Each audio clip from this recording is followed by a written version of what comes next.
To dishonor the family by leaving her husband. In the end, she set herself on fire. Rubina did, and she died. The concept of honor, it's very difficult to explain it to Western societies. Honor is something that is carried and contained in women and is there to be guarded by men. ومن هو وليها؟ أولاً يأتي الأب، ثم الزوج، ثم الابن. Anything from wearing short sleeves, refusing to wear a headscarf, being seen talking to a man. Those things can be deemed dishonorable. All right, folks, welcome back to the Steve Malzberg Show.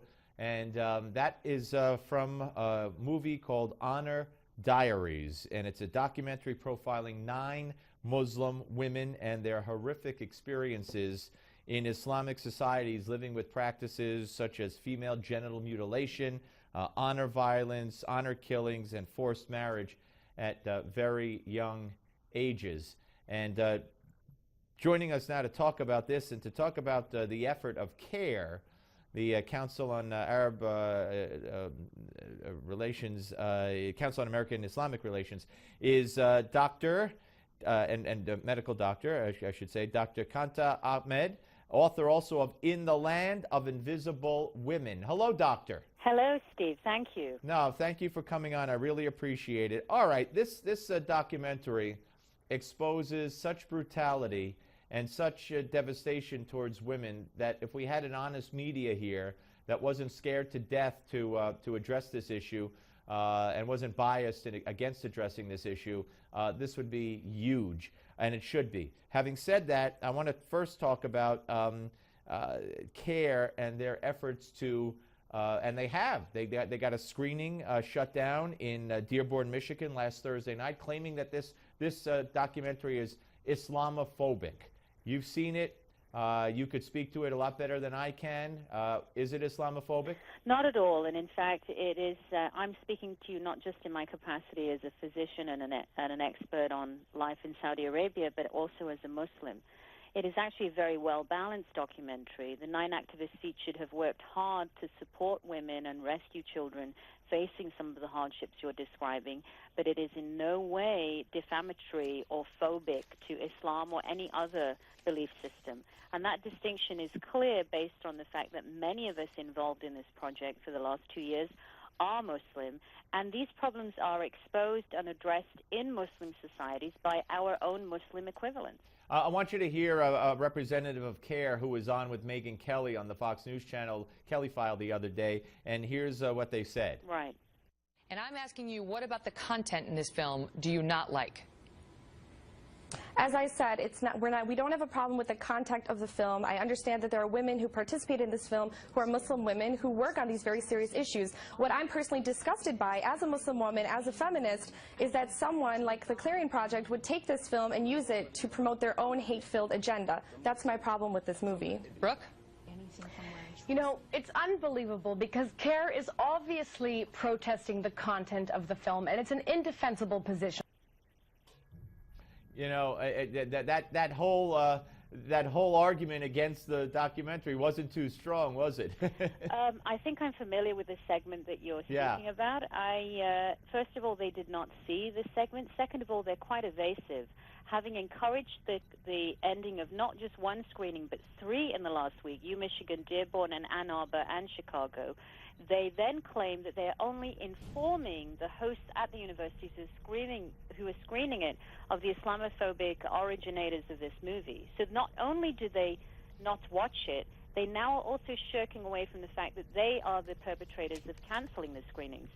Very evasive, and ultimately they don't have an argument because the content speaks for itself, produced and informed by many Muslim women activists. And CARE is also, in my view, showing its anti-Semitic side here because according to a report I've read, an article by Lisa Dafari, CARE has linked on its blog on Twitter, actually I should say linked a blog from a gentleman named Richard Silverstein, who's described as a progressive blogger who discredits the film on his blog this way. One has to ask why a film about the purported abuse of Muslim women was produced by Jews and one's with a distinct ideological agenda at that. So CARE linked on its Twitter account that blog. So they have a problem with a Jew producing this documentary, if that's even true, and I'll just assume it is. Well, I would say to you, I'd refer to you to my editorial today in the National Review Online, which talks exactly about why a group of this nature would take that position, and that is because anti-Semitism of a very virulent brand is central to Islamist thought. It's nothing to do with being a believing Muslim, but to a political Islamist, that's the be-all or end-all. And indeed, many of the individuals that I worked with are Jewish.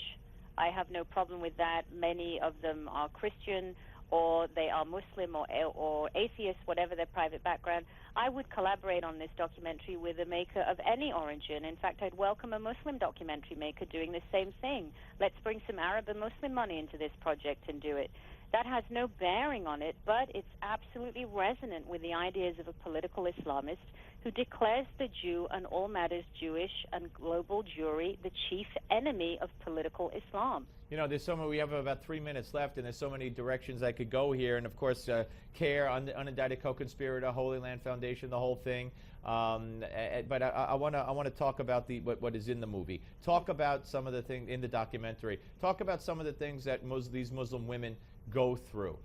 The documentary describes how women don't have autonomy in choices about marriage, movement, childhoods, how they are enforced into ritual circumcision, which is not an Islamic practice but has become embedded in many modern Muslim cultures. The violation and absolute lack of voice for human rights for Muslim women, particularly in countries of my family origin in Pakistan. This is a huge problem. There's legislation present in many of these societies which disempowers women. So viewers need to see a documentary that 500,000 people have already seen on DirecTV, that's available on iTunes, that should be on Netflix. This is not a malicious or hate content movie. This is a serious documentary for people who want to raise awareness about women and girls. And what about the power of a group like CARE? You know, what's going on in this country now is so dangerous. We have the CEO of Mozilla just had to resign because he had the nerve to give a contribution to the Prop 8 people 6 years ago, a proposition which passed California at the time, and now they forced him out for being anti-gay, even though that's the only accusation or thing they could bring against him, because companies and organizations and groups are bowing constantly to pressure from radical gay groups, groups like CARE. It's scary. So this is a great question, and my feeling is Americans have nothing to fear. You have one of the most remarkable constitutional backbones in the modern world.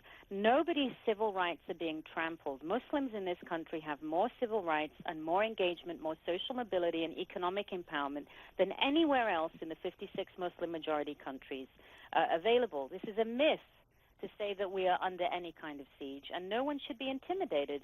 We have great freedom for religious expression and religious identification, and this is just a fiction that a group would like to create to turn issues into matter of civil rights. Don't be intimidated. Be American. Yeah, that very, very well said. Hey, Doctor, thank you so much for joining us. I appreciate it. We'll speak to you again, I'm sure. Thank you, Steve, for the opportunity. My pleasure. Thank you.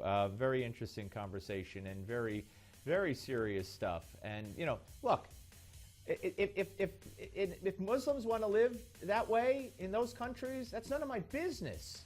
That's none of my business.